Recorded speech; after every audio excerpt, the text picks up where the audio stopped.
Amigo Mestre Jesus, nos ilumine e nos proteja nesse momento de aprendizado, para que possamos absorver cada palavra do palestrante dessa noite e assim nos fortalecermos mais e mais na nossa fé, para atravessarmos esse momento tão delicado que o nosso planeta se encontra.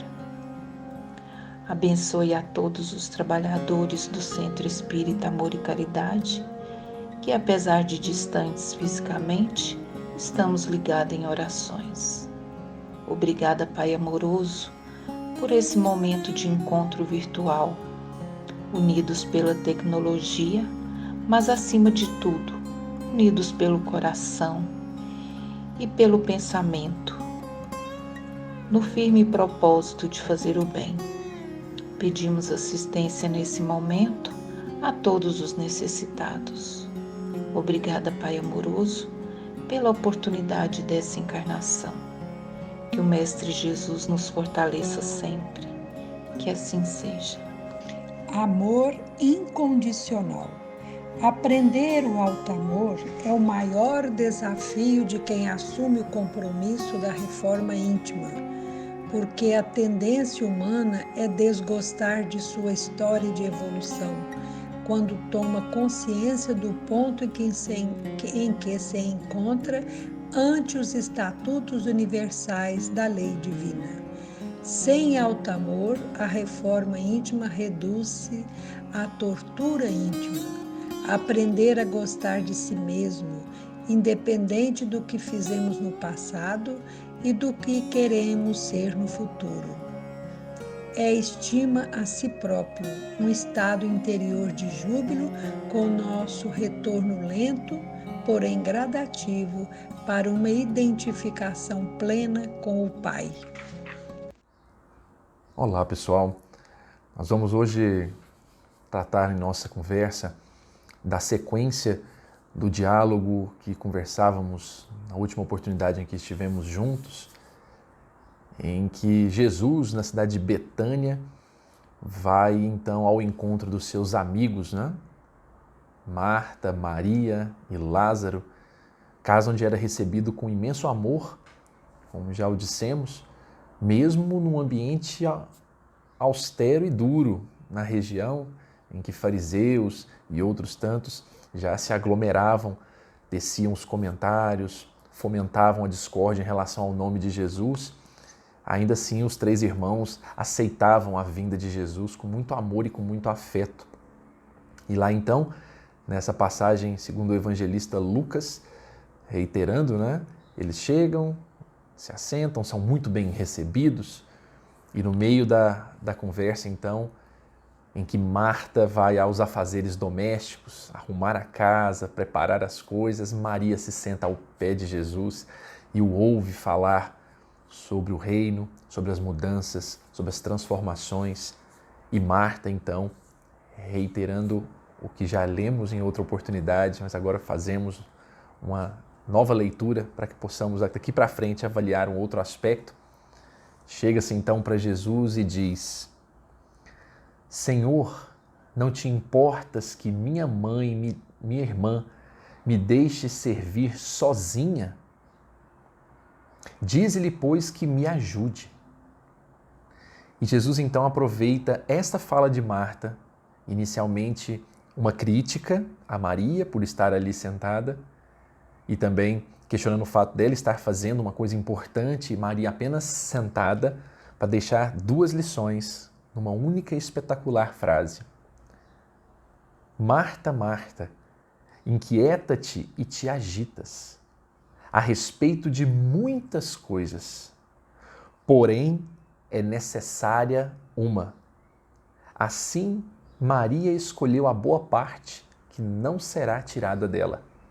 Na última conversa, nós falamos sobre esse necessário, em que o benfeitor Emmanuel nos esclarece e Jesus ratifica o tempo todo de sua existência que é preciso mesmo que nós nos desvencilhemos das ocupações meramente mundanas e transformemos todas as nossas atividades em algo realmente em busca do reino dos céus.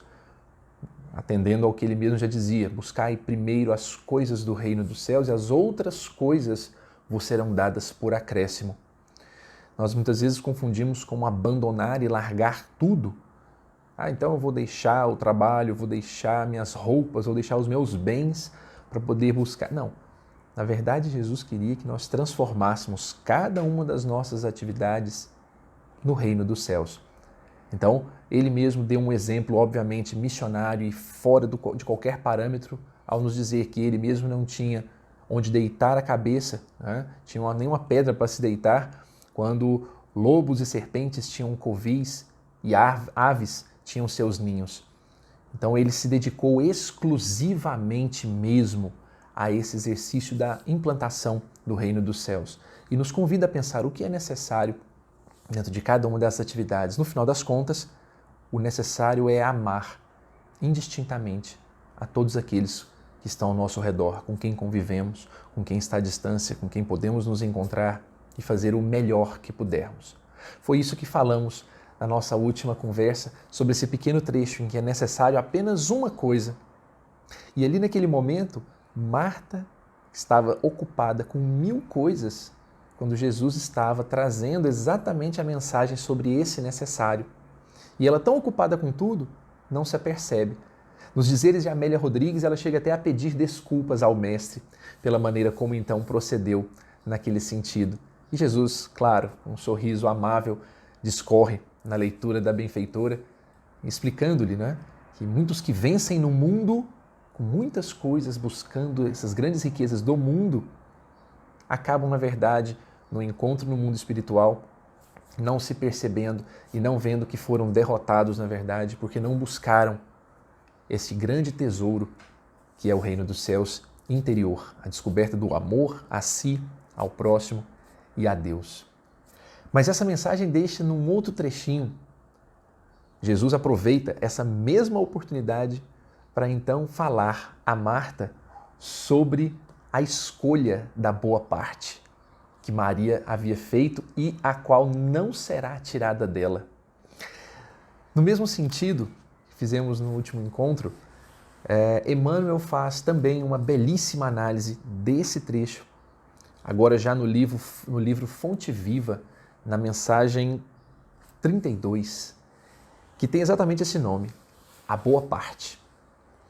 E ali Emmanuel, então, discorre de maneira muito doce, mostrando como nós podemos enxergar a vida de uma maneira diferente, enxergar as pessoas de uma maneira diferente e entendermos que o que estamos fazendo de forma diferente, não conforme os preconceitos e juízos que o mundo nos faz. Diz assim o benfeitor: não te esqueças da boa parte que reside em todas as criaturas e em todas as coisas. Nós vemos um mundo em que muitos acreditam que há pessoas que não têm nada de bom, coisas que não têm nada de bom. E de fato aqui Emmanuel não faz nenhuma ressalva, ele simplesmente usa o termo todas as coisas e todas as pessoas. E dá alguns exemplos. O fogo destrói, mas transporta consigo o elemento purificador. A pedra é contundente, mas consolida a segurança. A ventania açoita impiedosa, todavia ajuda a renovação. E a enxurrada é imundície, entretanto costuma carrear o adubo indispensável à sementeira vitoriosa. Então, aqui Emmanuel usa os exemplos da natureza para nos mostrar com clareza que coisas e pessoas também têm, vamos chamar, como é chamado, o seu lado positivo, a coisa boa, a melhor parte, a boa parte. Se nós pensarmos, por exemplo, nos aspectos da dor, quantas vezes as dores malditas, malquistas, terminam no fundo nos trazendo experiências renovadoras, transformadoras de verdade, que acabam fazendo com que nós entendamos, muitas vezes, que aquilo não veio realmente à toa, aquilo veio para nos mudar. Mas apenas passar pelas dores, pelas doenças, por exemplo, sem reclamar, talvez não seja o suficiente, porque no fundo há, claro, aquela gradação, pessoas que só enxergam o mal, a reclamação, e se dedicam a ela com intensidade, maldizendo a Deus, a situação, as coisas. Mas há também aquelas que passam em silêncio, mas naquela reclamação íntima, questionando muitas vezes: por que Deus? Por que comigo? E outros que já estão em outra esfera, que acabam, na verdade, compreendendo essa razão e entendem que na prática aquilo ali tem lhes servido como uma forma de aproximação, reencontro consigo mesmo, descoberta com valores que antes não tinham. Por óbvio, as dores, os desencarnes nos trazem reflexões muito profundas, mas cada uma delas terminam com o decorrer do tempo nós passando num estágio de compreensão que nos permite entender até os grandes homens que agradeciam pelas chagas enviadas, como Francisco de Assis, como Chico Xavier, e como outros tantos que compreendiam que aquilo era um recado à percepção clara de si mesmos. Os inimigos que nos batem às portas, as pessoas que nos ofendem, nos maltratam, sem elas, provavelmente nós nunca descobriríamos a nossa falta de paciência, nós nunca descobriríamos a nossa capacidade de falar mal das pessoas, nós talvez nunca descobriríamos que ainda temos conosco sentimentos de raiva, de repugnância, de ódio, de rancor, porque os amigos não nos trazem esses sentimentos. As pessoas de bem que estão ao nosso redor não fazem, mas aqueles que nos provocam, nos testam, nos maltratam, a essas pessoas, talvez seja aqui como uma enxurrada, né? Que vem trazendo aquele lodaçal e nós sempre só vemos e enxergamos esse aspecto, mas depois das contas, quando conseguimos superar, perceber o que tem ali, nós acabamos realmente nos transformando.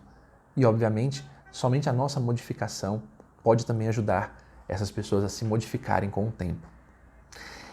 Emmanuel ainda traz a informação de que assim também há criaturas que, em se revelando negativas em determinados setores da luta humana, são extremamente valiosas em outros, que é exatamente isso que estamos aqui comentando. Quando enxergamos as pessoas, muitas vezes vêm elas repletas de situações em que nós olhamos, os jornais trazem umas informações e acabam no fundo, nós nos apegando àquele quadro, àquela vista. Quantos não devem ter escutado de Jesus que ele era um bandido que andava em meio de bandidos, em meio de publicanos? E nesse sentido, quantos que não o conheciam de perto ou que não sentiam o valor dos seus ensinamentos devem ter guardado consigo aquela informação de que Jesus era uma pessoa de má índole? Porque, obviamente, não teve a oportunidade de conhecer todos os outros lados, apenas o lado falso que foi pregado. Então, nesse sentido, Emmanuel ainda reforça: a apreciação unilateral é sempre ruinosa. Marta olhou a sua irmã e fez uma apreciação unilateral, porque, por certo, Maria também devia ser uma pessoa dedicada aos afazeres domésticos, a preparar as coisas. Em outras tantas oportunidades, fica relatada ou fica retratada essa capacidade, essa condição dos irmãos na doação e no trabalho. Mas ali naquela hora, ela viu apenas aquele instante e ainda o contrariou. Quando nós imputamos rótulos às pessoas, essa pessoa é isso, ou essa pessoa é aquilo, de fato estamos vendo um único lado. É diferente, por exemplo, de produtos, né? Vamos ao supermercado comprar produtos e lá é importante que tenha o rótulo com clareza, explicando exatamente para eu ter certeza que produto é que eu estou comprando, porque eu gosto daquele produto por conta daquelas características que ele possui, que são dele. Mas nós, em essência humana, somos tão vastos, somos tão cheios de possibilidades. Muitas vezes fazemos coisas lindas e espetaculares e muitas vezes cometemos erros, enganos terríveis. Por isso que, obviamente, não podemos ser vistos nem como um extremo, nem como um outro, mas como um complexo de possibilidades que tem sempre a boa parte. Nesse mesmo sentido, Emmanuel conclui dizendo: a imperfeição completa, tanto quanto a perfeição integral, não existem no plano em que evolutimos. nem a imperfeição completa, nem a perfeição integral. Então nós não temos, de fato, aqui aqueles quadros de ódio, de rancor, absoluto, em extremado. E vejamos, por exemplo, exemplos como o trazido por André Luiz, Gregório, no livro Libertação, que por tanto tempo se dedicou a perseguições, a obsessões de todas as formas, chefiando falanges das mais duras. No final das contas, o exercício do amor materno o traz de volta, o desperta, o faz perceber. E aí, claro, para o início de um longo trabalho, que esse, obviamente, é aquele em que nós entendemos nas palavras de Neio Lúcio, no livro Jesus no Lar, na mensagem O Jovem Ocioso, em que toda a comunidade trabalha, se dedica, integra-se para fazer o bem com aquilo que pode fazer, no pouco e no muito. Trabalhos dos menores aos maiores, mas tudo flui, na verdade, numa grande consonância em que cada um se propõe a fazer o seu melhor trabalho para que os outros também recebam o de melhor. Mas um jovem está lá, brincando, não se atenta ao que pode fazer, apenas curte e atrapalha o trabalho das outras pessoas, caça apenas por diversão, colhe frutos apenas para jogá-los fora e não se integra ao trabalho. Quando ele então não é recebido no palácio do Senhor, na história contada por Jesus, né, nos tempos do Evangelho Sagrado há 2000 anos, narrado por Neio Lúcio, ele então é convidado amorosamente a servir e ele então volta para o trabalho. Agora já cansado, depois de muito tempo, mas ele volta, ainda que com poucas forças físicas, a exercer o trabalho, porque essa é a única forma dele se integrar a esse espírito do reino. Gregório foi convidado, perdeu muito tempo, viveu muito tempo nas expectativas do ódio, da perseguição e do rancor, mas no final das contas descobriu que só o amor podia trazê-lo. Então vai com certeza começar um ciclo de trabalhos intensos agora, dali para frente, e nele, mesmo nele, não haverá imperfeição absoluta nem perfeição absoluta, porque obviamente nós vimos que aquele que foi considerado como um grande símbolo do mal, no final das contas cedeu ao amor, como muitos, como todos na verdade, no momento oportuno. O criminoso acusado por toda a gente, amanhã pode ser o enfermeiro que te estende o copo d'água. Nos tempos de visita aos presídios, me lembro de uma experiência de ver vários daqueles que estavam ali presos e que diziam com tamanho afeto e tamanho amor para que nós mandássemos recado para a mãe, para os filhos, para as esposas, pois que haviam em determinado momento, sim, cometido enganos e estavam ali a pagar, obviamente, pelo erro cometido.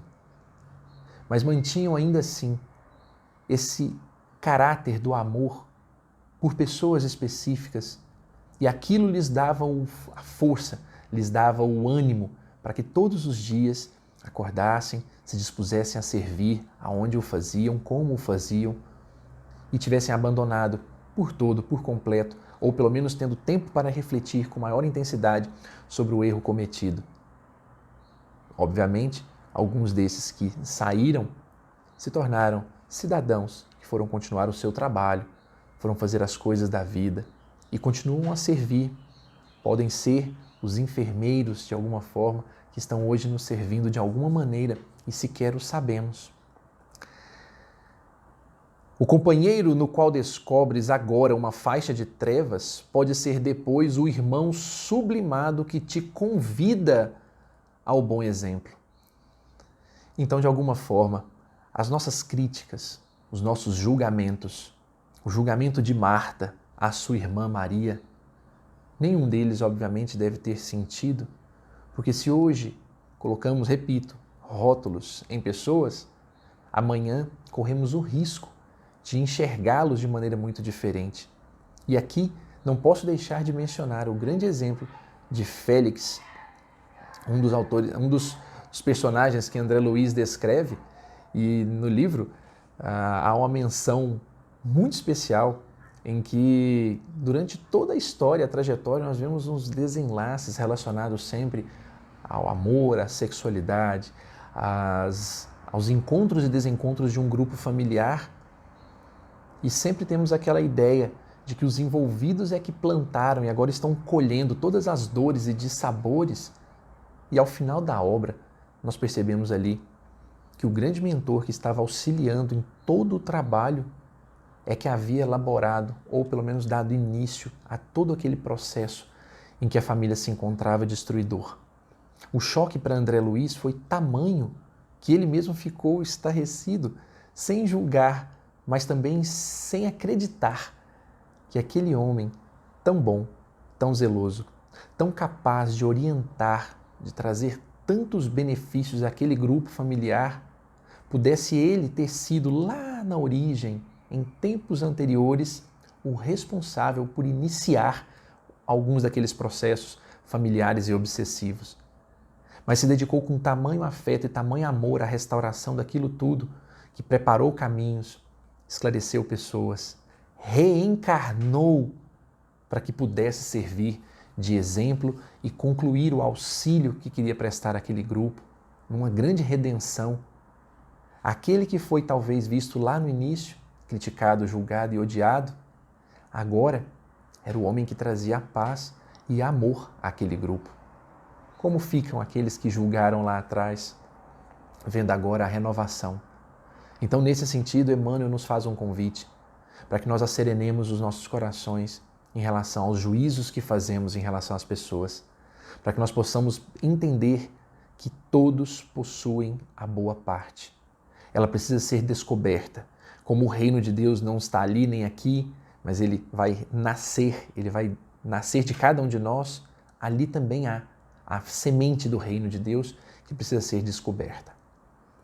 Então, Emmanuel, partindo à conclusão da sua belíssima mensagem, já nos traz: a tempestade da hora em que vivemos é muitas vezes a fonte do bem-estar das horas que vamos viver.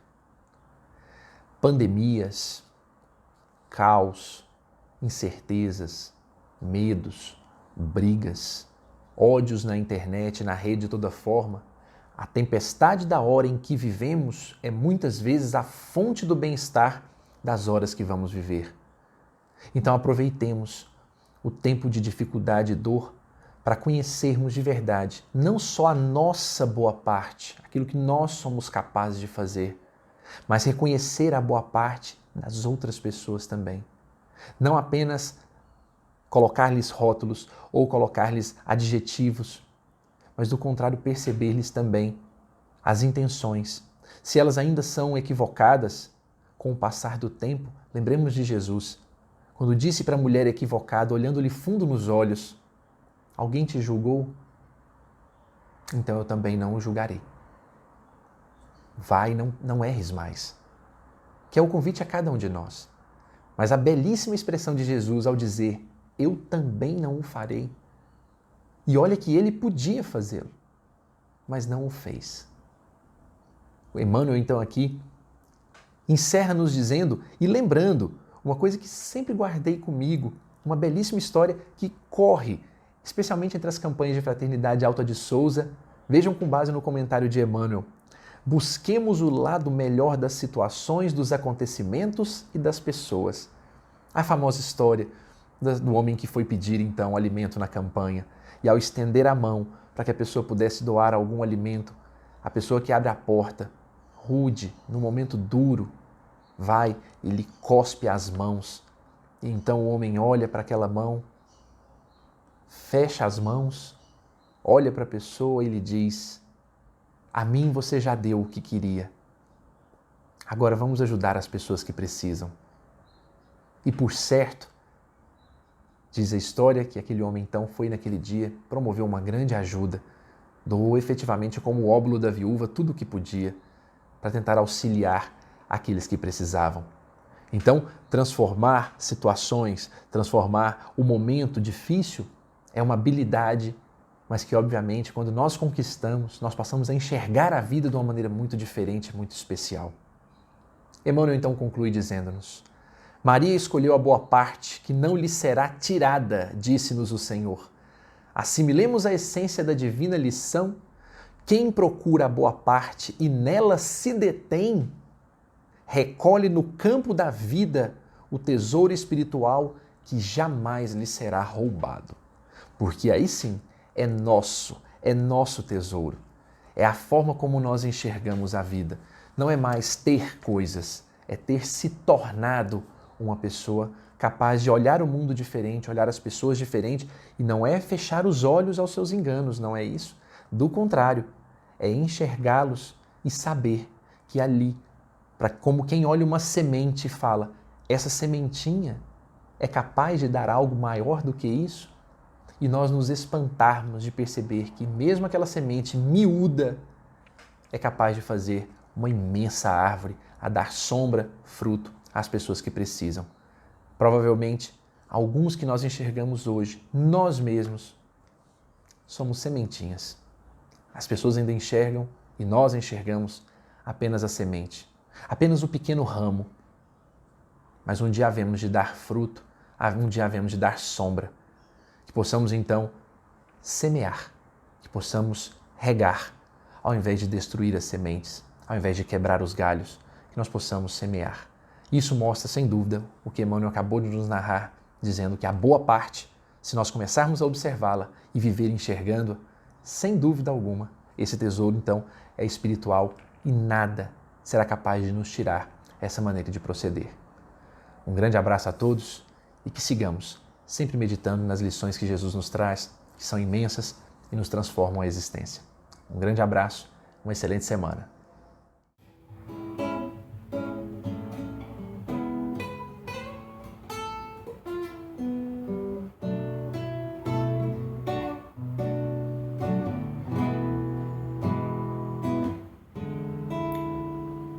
Esta paz que sinto em minha alma não é porque tudo me vai bem. Esta paz que sinto em minha alma é porque eu sigo ao meu Senhor. Não olha as circunstâncias, não, só olha seu amor. Não me guie por vistas, alegre estou.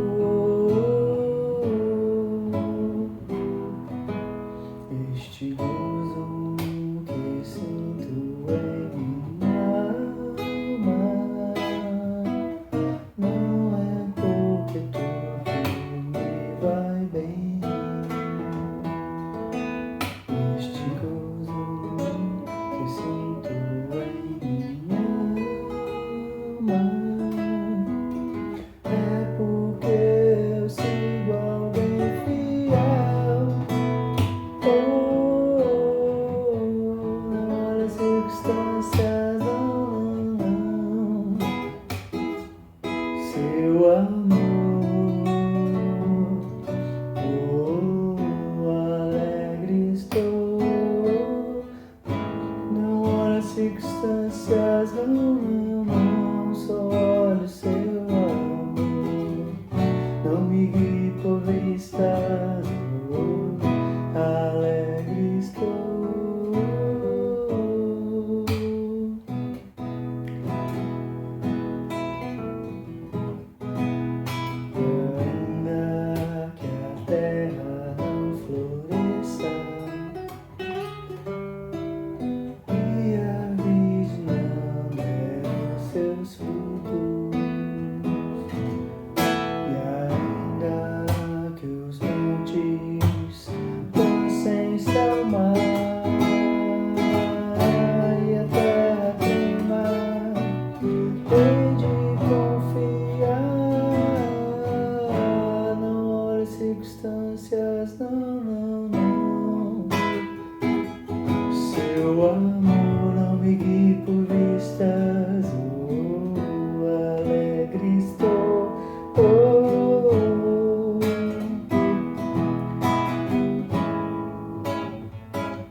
queremos te agradecer por sempre estar cuidando de cada um de nós, principalmente por estes momentos de esclarecimento para as nossas almas.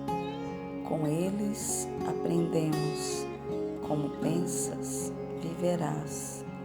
Eis aí um recado que merece toda a nossa atenção, pois Deus coloca em nossas mãos o poder de escolher a qualidade da energia que queremos para a nossa companhia. O nosso estado íntimo deve ser aquele de viver no mundo e não para o mundo, onde possamos nos reconhecer simplesmente como depositários da matéria para a nossa sobrevivência, e que é de suma importância cuidar do alimento espiritual necessário para a nossa saúde integral. Também sou responsável pela minha atmosfera individual, pelo meu lar, pelo ambiente de trabalho e demais atividades das quais eu participo. Te pedimos, Jesus, nos dê força e coragem para colocar em prática todo o conhecimento que já chegou até nós, que com a sua ajuda possamos ser mensageiros de tua palavra no silêncio do nosso exemplo. Assim seja.